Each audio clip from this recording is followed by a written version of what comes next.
Well, just finishing up the head gasket for it here, and I think it's gonna be pretty good. There we go. Actually, it goes like that right there. There it is. Looks decent. Now the cylinder head didn't want to slip over the studs. Let's clean that out a little bit. If you recall in a previous video, I had a devil of a time getting the cylinder head off the studs. So I want to clean these out. So what I've done is just made a fly hone. And you just take a rod and split the end of it. Put your sandpaper in there. Put it in your drill. And you can go in here and make the dust fly. Oops, it came out of the chuck. There we go. Tighten up on that.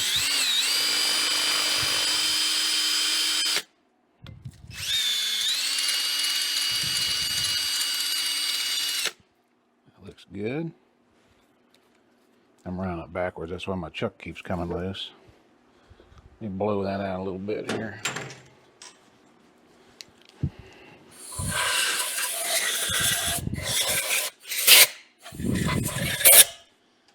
Okay, that'll clean those holes out pretty good. There was a lot of rust built up in there I had to get rid of, so it'll slip over the studs when we go back together. Well, now we'll get to lapping in the valves here. This is the intake. I'm just going to squirt a little bit on it here.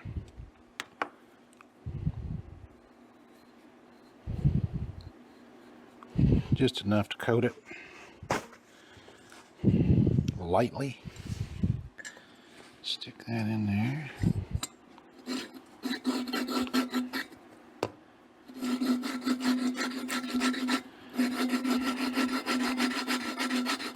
Won't take much.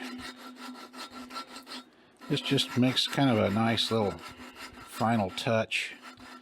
Not really necessary if you got two good surfaces to start with, which I do. And you can about hear when that compound gets crushed and is about done doing its thing. Let's pull it out here. Wipe it off, see what we got.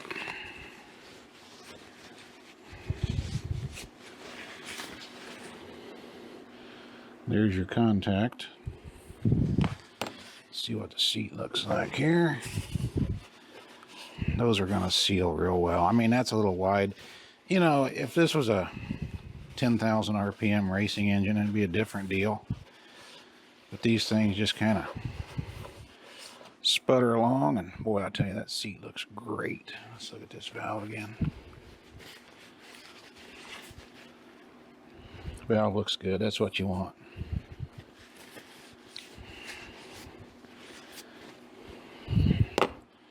And we'll do the other one. The exhaust valve.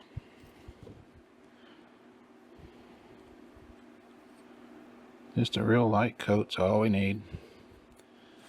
What is this stuff's like silicon carbide or something? I don't know. I'll do the same thing with him.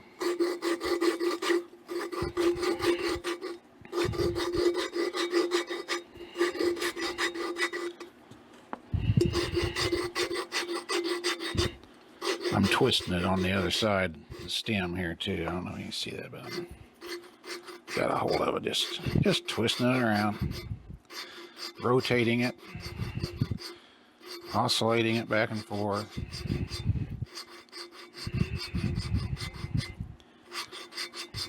And you can hear that compound. You can hear the granulars the grains get crushed. That's when you know you're getting down to a pretty fine finish.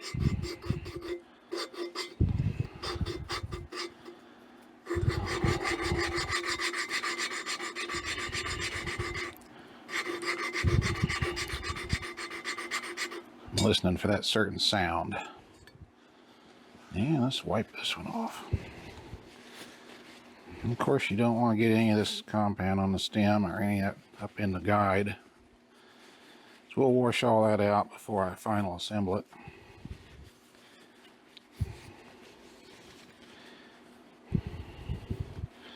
Looking good. Again, that's a little wide, but we don't care on this old engine.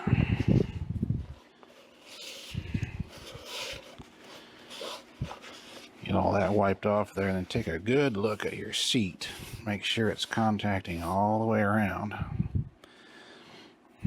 And it is.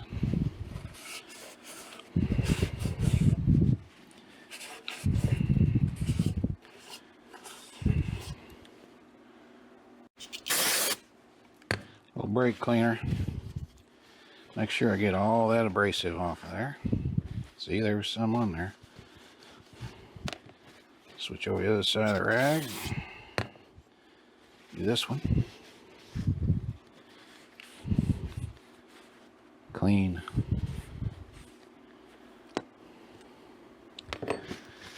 Clean the seats. There was that compound left in that microscopic surface there, and it's, you can see I'm getting it cleaned off.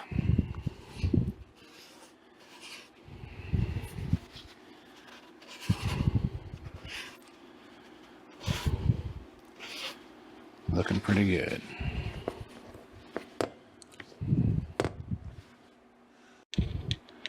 Little oil.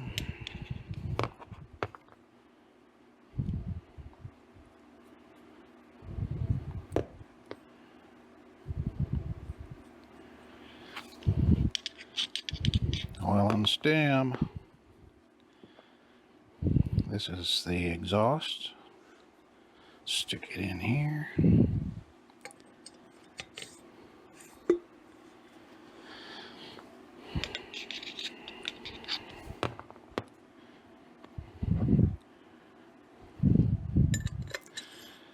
Mr. Intake. Those feel good. I don't feel any grit. So we're good there. Alright, springs and keepers. I'll lay this down on the valves so they can't pop out. Exhaust. Put the pin in. Intake. This is threaded. It goes over there like that. And I did drill this off camera. I drilled a hole in there. I'm going to, instead of putting a lock nut on there, I'm going to just put a cotter pin or a locking pin. So we're going to screw him down. Let me hold this under here to make sure it doesn't turn. Turn that down to where it reveals the hole, and then I'll just put a pin through it. There we go. Complete cylinder head. Gasket. Time to put it on. Okay, on a rare occasion I will use gasket sealing compound, and I like this K&W copper coat. I think it's okay. I typically don't use it. However, in this case, I have two imperfect surfaces that this gasket needs to mate to. And I just want to get it right the first time, get a good seal on it. So I mixed this stuff up. It's been sitting for a long time, so I had to go in there with a screwdriver and mix it up. And it's some nasty stuff, but I've got the head or the gasket marked here, which side goes to the head. So I'm just going to smear this stuff on, and what I've got's pretty thick. But that's all right. It'll squeeze out, I guess. So I've got the gasket marked which way goes toward the head and which way goes up on the block. So I'll just get this stuff on there. We'll get the head put on it here. It's always Always fun sealing one back up again. And I'm going to get this stuff all over me, so I just as well grab a hold of the gasket here. But a lot of imperfections in the castings, rust, that kind of thing. It just best to use this. Heck getting it back apart. If you have to get it back apart for any reason, but I'm not planning on that, so we'll just get as much of it on here as we can. Stick it on there.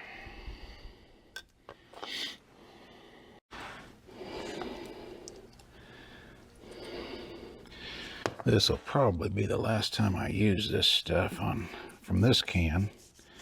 It is just about too thick to spread.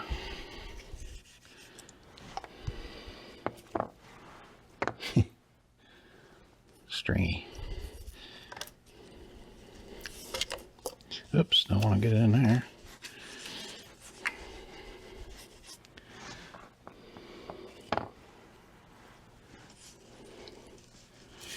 Around the cylinder sealing area there is a good place to always get it. And get it thick. Out here where the water is. Water, of course, not under pressure, but still, it will seep on you if you got a surface that's not sealed.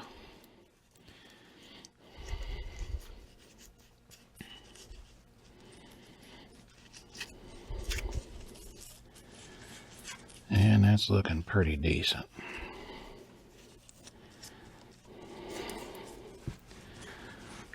Nothing ruins a pretty head gasket job than a bunch of crappy looking sealer, but hey, it's what we're going to do.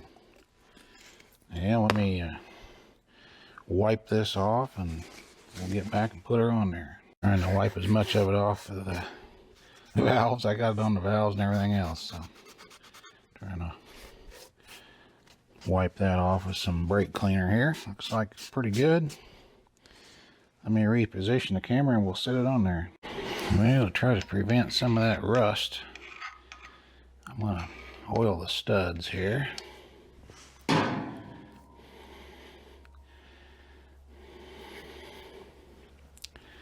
Get them lubed up a little bit.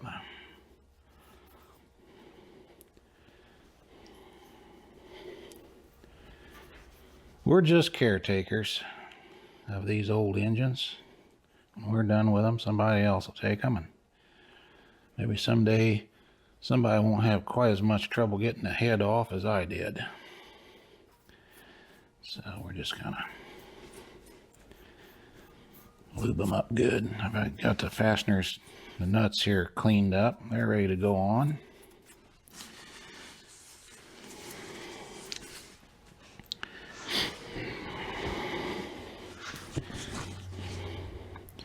Slip him over the studs here.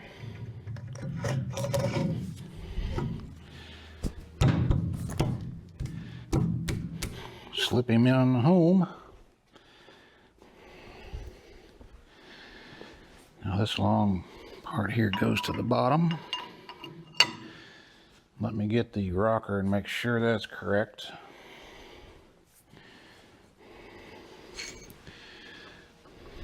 And it appears to be.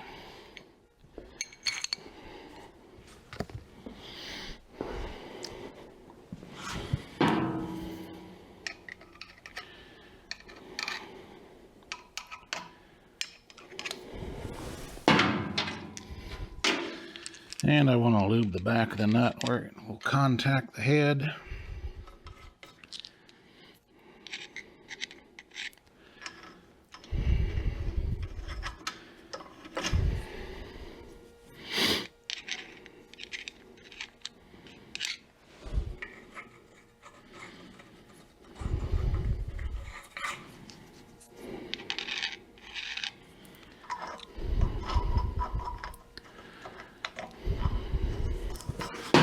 And we'll see if we can get it to draw up.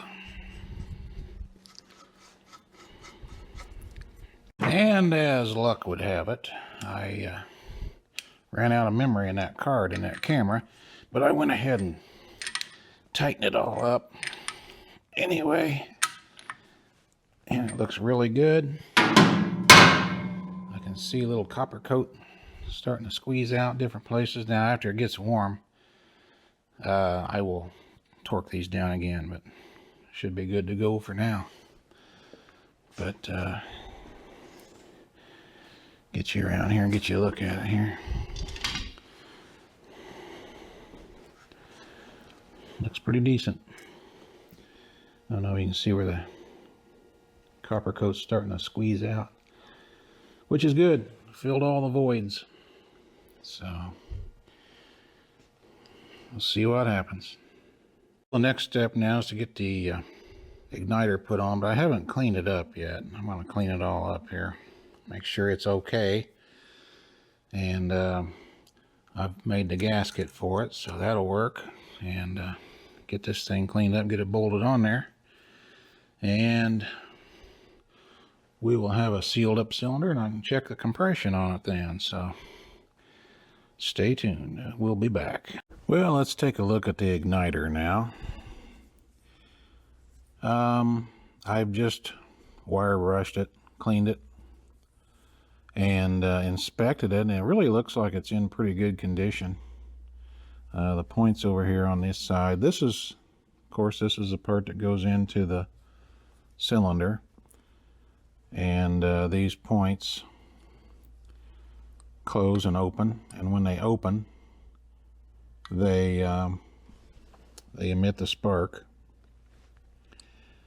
I don't know if you can see that or not. There they're closed, there they're open, and as the push rod flicks this lever, that closes and then snaps the points open, and when the points snap open is when the spark occurs in a low tension system. So I'm going to clean these points a little bit, and I've got a box here that we're going to use, and we're going to test it and see if it works. Now I have a rule with points of any kind to not use a file, nor do I use emery cloth, but I do use crocus cloth, and crocus cloth is just it's like an emery cloth with jeweler's rouge on it. Is what it is, real fine. Whenever you dress up points, you do not want to scratch the surface. You don't want to put a microscopic scratch on the surface, because that'll just that's a great place for erosion to begin. Every time a spark jumps a gap, it takes a little bit of metal with it, and so the more polished you have the points, the longer that surface is going to last, and it won't hold carbon as bad, and things like that. So anyway, I use crocus cloth. I'm just going to take a few strokes through here and clean this up a little bit, and polish that surface as much as possible. I'll turn it over and do the other surface too, and do this with any points. It just cleans them up.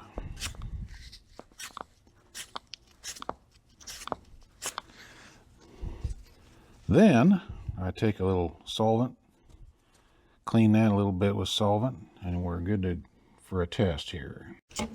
Lacquer thinner, brake cleaner is what I use. Lacquer thinner would work. Any good solvent. I don't know if you can see the dirt that come off of that or not, but that's all equates to resistance between the points. So we want to eliminate that as much as we can. Try and do it so you can see it. There we go.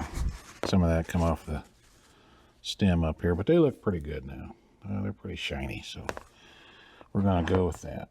Here's just an old cigar box that I have converted to a coil box. And what I've got inside, let you see here, I've got a coil. Let me move these wires. Got a coil here that you can buy off eBay or, you know, anywhere for these old engines, low tension coil. And I've got a little 12-volt battery here, and since I'm using 12 volts, I use a ballast resistor. Let's just see that a little better. Old ballast resistor from a car. And I've got a switch here that I can switch on the thing with, and got a couple of Fon stock clips here that I can clip my wires into. So let me run the wires through here. This is a ground. I don't know if you can see this or not. Here's a ground wire. Let me get it clipped on there. There it is.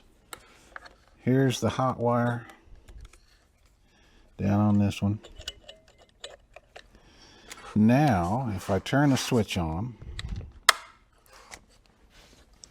and I connect these two together, and when I pull them apart, you may see a little spark. And that's all it takes. Don't know if you're able to see that or not. But that's all it takes to fire one of these igniters. Anywhere from 3, 4, 5, 6 volts is all these things were designed for. They will, of course, run on more voltage, but the more voltage you run, the faster you're going to erode your points, but they will work. So let me hook up, take that nut off there. That's where the hot hooks up. This is where the ground attaches on this screw here. So I'll just put the ground wire there, and I will put the hot wire on there. Let me flip it over here. And when I flip it, you should see a spark in there. Here we go. Let's try it here. Do we see one? No, we do not. So let me see what's going on here. I think I may have a little dirt there. Let me check. Okay, here's the deal. No spark there. If I move this ground to there, I do have a spark. So my threads here are keeping me insulated. I think there's rust on them. I haven't totally cleaned that screw yet, so once you clean that and get a good connection to the ground here, I've got a spark. Let me turn the lights down here. Maybe you can see it here. Let's see. Let's try that. See if I can get my thumb under here. Don't know if that's allowing the camera to see that or not, but I do have a spark there now. So turn it up this way maybe. Oops. Get that back on.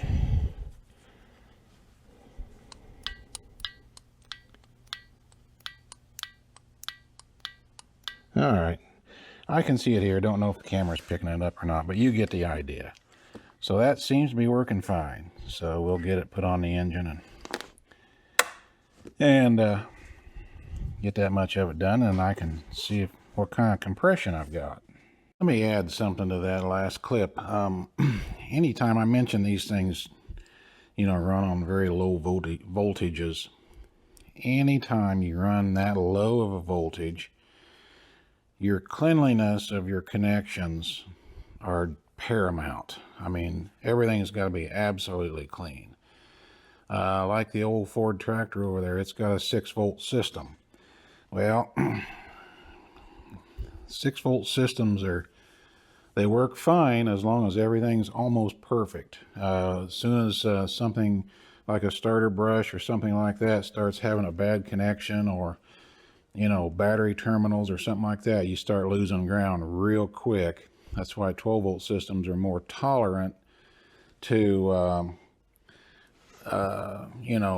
issues with corrosion and such. So that being said, this thing mounts here, and I've got the gasket made for it there, and you have to pull these out and clean them every once in a while. Any little dirt gets on there with only a few volts running the system, it's going to affect the performance. So I put sealer on the head gasket, and this gasket here, I'm going to set that up there. This gasket right here, I'm just going to oil, because more than likely I'll have to be in here every once in a while cleaning things, cleaning the carbon from these points. It's just a fact of life with an igniter. So I'm going to oil this up and we'll get this thing mounted on here. So the oil I'm hoping will help keep the gasket from sticking, and I'll be able to remove it and not have to make a gasket every time I need to clean the igniter points. And again, I plan on running this engine pretty slow, so you know that equals more carbon buildup. When they run fast and hot, they run cleaner in the combustion chamber, so just makes a little sense to oil this up and have it serviceable. Now let me see which way this goes here. I believe that is it, and it goes in like that. Goes on like so. This bolt goes in here, and the nut goes on here. And I'll grab some wrenches and tighten that up. I didn't like the way that bolt felt that went in there, so I'm gonna clean the threads out. There we go. So that'll go in there a little better. That is not the place you want to break off a tap at this point. That's much better. I got a good bite on the threads there. And we'll get those tightened up pretty good. There we go. And let's see if it's got any compression now.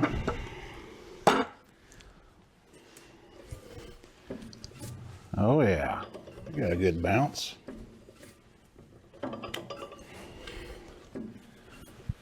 Don't hear any leakage there.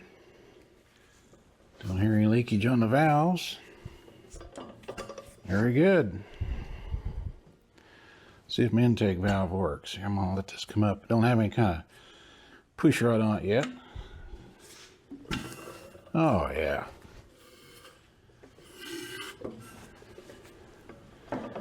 Okay, I like it. Here's what I come up with on the cam roller that goes on this push rod assembly. Just machined a roller out of some good steel that you saw me use that cylinder ram. And here's a little insert that I made for it, and it goes in here. This is actually the bearing surface, and this rides on that step in there. That way I can let this get real close. This runs real close to the timing gear that's on the engine.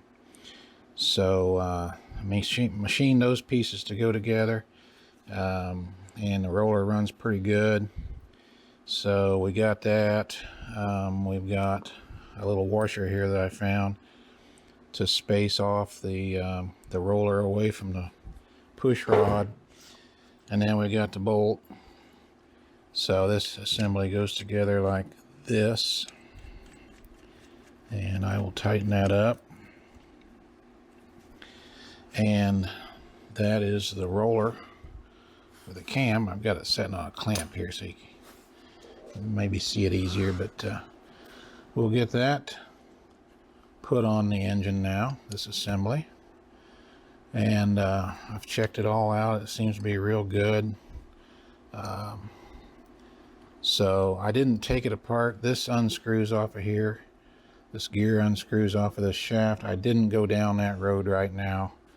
There's no use taking a chance on breaking something if it's okay. So, and it's fine. So we're going to put her back on. I've also started cleaning up some of the brass pieces. This is the mixture control valve, spray bar, check valve. Notice something interesting. These are both crane valves, and this looks like the same casting as this. And it's got a seat in there just like this would. I'm going to get this apart. I've got to heat this. I can't get this top part off yet. But I've got to heat that, get that off of there. I want to make sure everything looks good in there, and I got all the glass beads out of it because I cleaned this up in the blast cabinet. But got to heat that, get that apart, see what's in there. I bet it's the same casting, and we'll go from there. But yeah, I just cleaned a few things up. I didn't go down to what they call a white blast. I just knocked the loose rust off, and then when I coat it with the clear coating, it'll look nice. Have the original patina. So that's the deal so far. Alright guys, well, while you weren't looking, I went ahead and assembled the engine, got the water hopper bolted on it, and just put it all back together. And I have had it running initially, and it runs kind of fast. I'm going to slow it down and make a few little changes on it. I didn't like the way the muffler sounded, so I'm changing it. And you know, just a few little things needs to be changed. Haven't got any oilers on it yet, just been running oil in it. I've got to respring the governor and adjust some governor spring tension to get it to slow down. And you know, it runs pretty well for initially getting it going. Kind of happy with it so far. It doesn't shake and vibrate and carry on even at the higher speeds. So I'll show you around the other side here a little bit too. And we'll start back here at the back. Ended up making some fuel tank mounts and getting it mounted on there. Used some stainless steel clamps and just made up a real quick mount there out of a real lightweight angle. Of course, that's the coil box there that I showed you before. And run a fuel line up through. Here's the clamps I made. I just bolted them on the motor mount bolt. And it runs up through here, runs up to the mixer. And I just drilled a block of steel for 3/8 line and then a 1/4 inch hole for the bolt, mounting bolt. Put a little mounting ear on the engine mount bolt there. So anyway, it runs up here. I had some issues with the old tubing. The old steel tubing was, it was just almost rusted through in a couple places. So I replaced all that with brass fittings and got that all squared away. Just the front side. This damper assembly, the screw in it was stripped out, so I had to fix that. I made a new adjustment for it, adjuster screw for it, so I can move it up and down. It works quite well. Looking forward to running it some more and messing with it some. Everything seems to be working well so far, just fine-tuning and getting things you know, slowed down and just settling it down a little bit. It's pretty powerful machine, so it's not going to do much more work in its life. It's just going to idle along and look cool. So anyway, there's the engine for now. I'll bring it back when it gets a little warmer outside. I can get it outside and run it. I'll get a video of it running. So hey, thanks for coming along with this venture. Reworking this old engine, bringing it back to life. It's what I really like to do. I like to make them live again, and it's been fun. So hope you guys have enjoyed it as well. Let's have a look at it run here next.